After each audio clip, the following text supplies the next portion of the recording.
సిద్ధాంతం కాదు.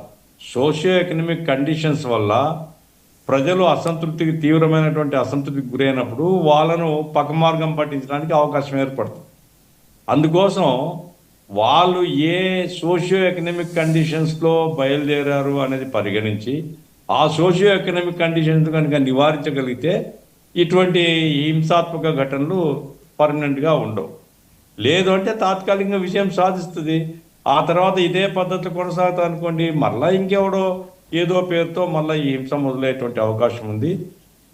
దీంట్లో నేను ఒక్కటే చెప్పదలుచుకున్నాను సార్, హింస అనేటువంటిది నక్సలైట్లు ఆయుధాలు పట్టుకొని చంపారు చాలామంది. మా పార్టీ కార్యకర్తలు కూడా చెప్పారు. నెల్లూరులో మా పార్టీ నాయకుడు మాలకొండ ఏం చెప్పారు, మా పార్టీ నాయకుడు మన్సూర్ను చంపారు, ఇది చాలా అసలు భద్రాచలం చెప్పారు, చాలా చోట్ల చంపారు, బెంగాల్లో చెప్పారు.